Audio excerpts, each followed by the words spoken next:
Salut les designers de bonheur, ça y est, c'est l'été, je profite du jardin pour enregistrer cette vidéo.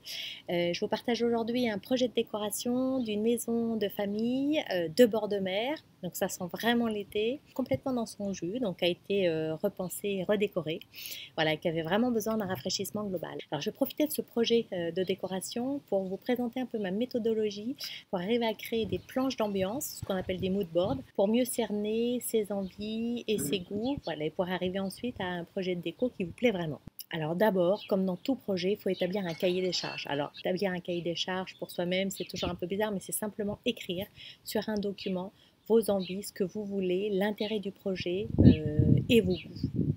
La deuxième chose à faire, c'est faire des recherches documentaires sur la région, le style architectural, l'histoire du lieu, de l'appartement, de la maison, voilà, pour en savoir un petit peu plus et puis pour se baser là-dessus, pour avoir une vraie continuité et donner du sens à son projet. Et troisième partie, c'est la partie la plus ludique, c'est faire des mood boards, créer des planches d'ambiance, des planches déco pour justement définir son projet. Alors je vais donc vous présenter 9 mood boards pour vous montrer le cheminement du projet. Allez, je vous passe en revue tout ça, merci de nous suivre, pensez à vous abonner et activer la petite cloche pour être averti des nouvelles vidéos. C'est toujours un plaisir de partager notre passion, donc commentez, laissez-moi des petits mots. Allez, c'est parti. Donc voilà, première partie, la rédaction du cahier des charges. Donc là, on met le thème général, réalisation d'un avant-projet pour ce que c'est. Donc là, le rez-de-chaussée d'une maison de bord de mer, utilisée en résidence secondaire par ses propriétaires, voilà, etc. Ensuite, on met un peu plus de détails. Donc, la maison, qu'est-ce que c'est? Donc, elle est issue d'un héritage familial qui est une donnée importante pour cette famille-là. Située au Pouliguen, là aussi, l'endroit, c'est important de donner la localisation. Le Pouliguen, c'est sur la côte atlantique. Les pieds dans l'eau, avec un accès privatif à la plage. Donc, effectivement, on sent que c'est déjà une belle, grosse, vieille maison. Année de construction entre 1850 et 1900, maison bourgeoise avec caractéristiques de construction de l'époque, donc une grosse hauteur sous plafond, des moulures. Au sol, on a du carrelage de ciment dans la cuisine et sinon après c'est un vieux parquet. Donc toutes les données de la maison bourgeoise du début du siècle. Et ensuite, une donnée importante, c'est, là en l'occurrence, moi c'était des clients, donc c'est les propriétaires, mais sinon c'est vous. Donc, couple de quadras avec deux grands-enfants. C'est une famille sportive qui adore la voile, donc ça c'est une donnée importante. Le couple voyage souvent et dispose d'un budget confortable, souhaite un endroit donc douillet l'hiver et frais l'été, mais ils sont quand même indécis sur l'esprit décoratif souhaité. Donc là, il va falloir que justement les mood boards les aident.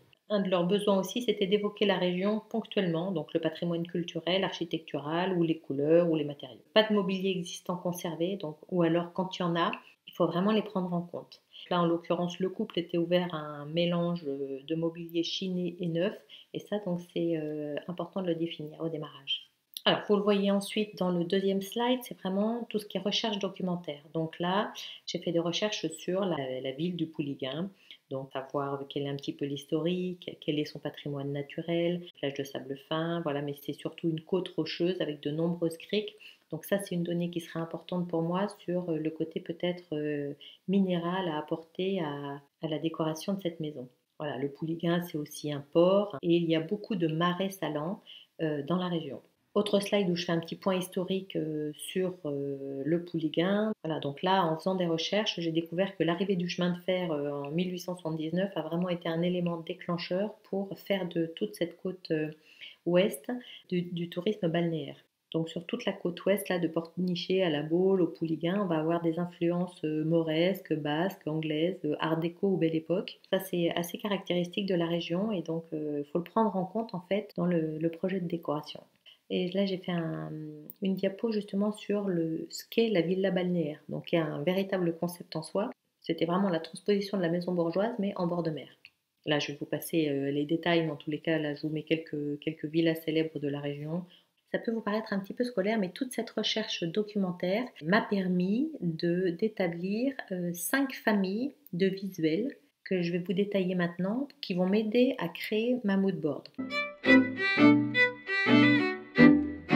Donc cette première famille de visuels que vous voyez là, ce sont vraiment des visuels graphiques qui mélangent des lignes, de la répétition, de la rayure, de la superposition à tendance noir, blanc, vert et bleu.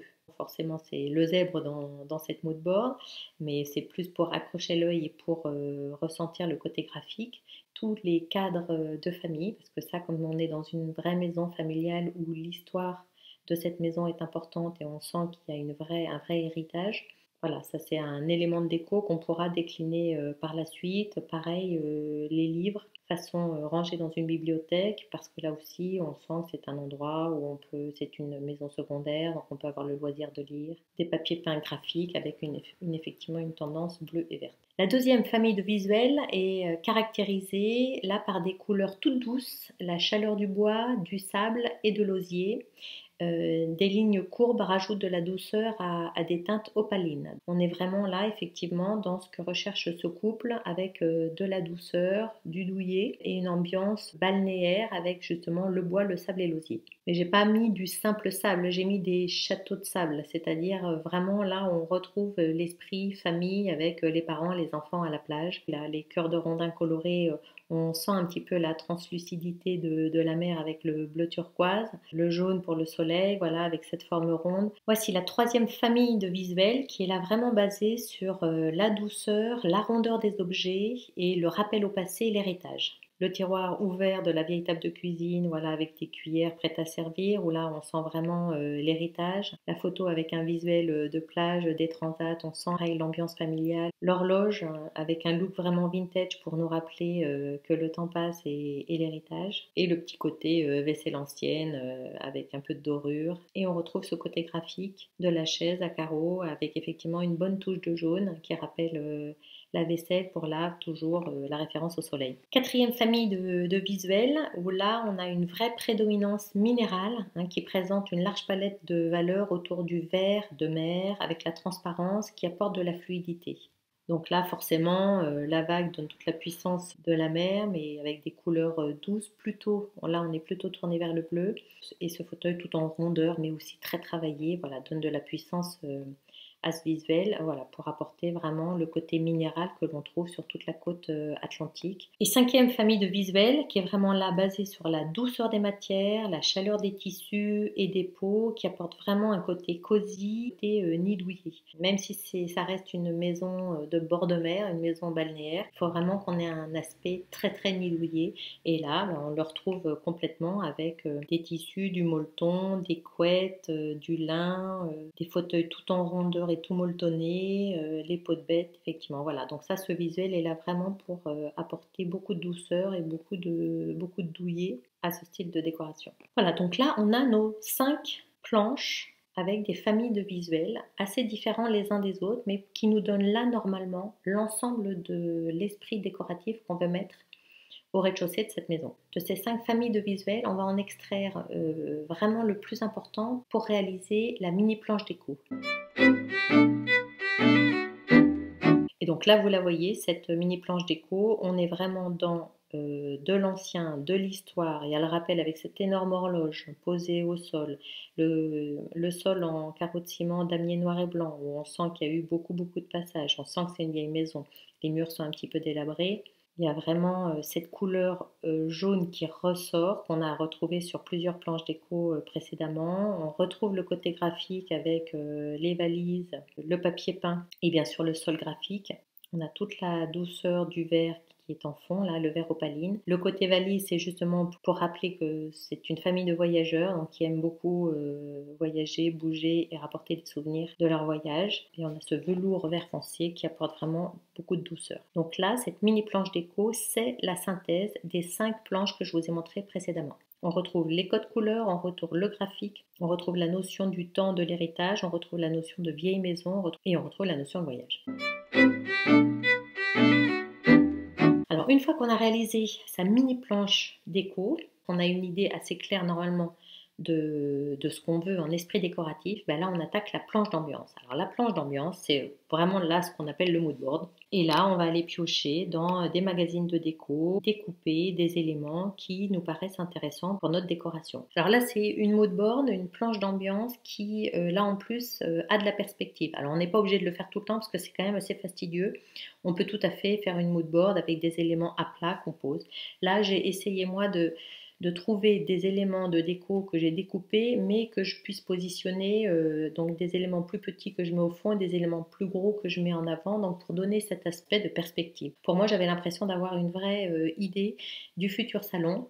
On retrouve le côté graphique, le papier peint à rayures noir et blanc, les vieilles affiches, la cheminée avec un grand tableau plutôt asiatique, le côté fer forgé avec les deux énormes suspensions, le côté tout doux des fauteuils du fond recouverts de peau de bête, le grand canapé très convivial justement pour accueillir toute la famille, le petit côté marinière de l'habillage des chaises de la table aux échecs qui rappelle le côté balnéaire et voileux. Pour petit rappel, on est là aussi vraiment dans du design biophilique avec de l'ouverture sur l'extérieur, de la douceur, de la rondeur dans les mobiliers, des couleurs rappelant la nature. Là, c'est un bon exemple avec le tapis, les chaises jaunes et le miroir soleil qui rappelle vraiment le côté balnéaire qu'on souhaite dans cette décoration. Et puis le petit côté ethnique, exotique, ramené de voyage avec le rapace sur la cheminée et la cage à oiseaux en métal posée sur une petite table graphique. Donc là, je pense on retrouve l'ensemble des éléments et de nos 5 premières planches famille de visuels, mais aussi de la mini planche déco. Là, normalement, on a tout pour pouvoir après vraiment travailler, pour choisir vraiment son mobilier, etc. Là, normalement, ça nous donne une vraie vue, une vraie perspective de l'ambiance que l'on souhaite dans ce salon. Alors, une fois qu'on a fait la mood board, donc la planche d'ambiance, ensuite on passe à la planche matériaux. Alors la planche matériaux, comme son nom l'indique, on va aller récupérer tous les matériaux qui nous semblent importants, des tissus assez molletonnés, des tissus en 3D qu'on retrouve en haut à gauche, là-bas le bleu, en bas à droite avec le tissu jaune. On va avoir les galets qui représentent vraiment le côté minéral de la côte atlantique. On a toujours ce même code couleur avec ces verts très pâles, ces verts opalines, un peu de bleu turquoise, du bois avec les poutres, de l'osier. Donc là aussi on a beaucoup de matières naturelles, un petit peu de sable. Là on retrouve l'ensemble des matériaux qui nous intéressent pour cette planche déco. Et ensuite, on attaque la planche mobilier et accessoires où là, on va vraiment aller chercher le type de mobilier qui collerait parfaitement à l'ambiance qu'on a définie. J'ai trouvé un grand canapé tout en rondeur pour justement toutes les réceptions de famille. On va retrouver des petits fauteuils graphiques, des luminaires sur pied qui sont des bustes en tissu façon matelot, donc homme-femme, là, assez sympa, façon Jean-Paul Gaultier. Des chaises rétro, là, mais traitées en polycarbonate, donc en plexi transparent, jaune et bleu canard, que l'on peut vraiment multiplier à souhait pour la table XXL. Des petites commodes anciennes avec des petits crapauds galbés, là, voilà, jaune doré. Et on retrouve toujours ce même code couleur, on est dans les verts clairs, dans les verts foncés, dans le bleu turquoise et dans le jaune.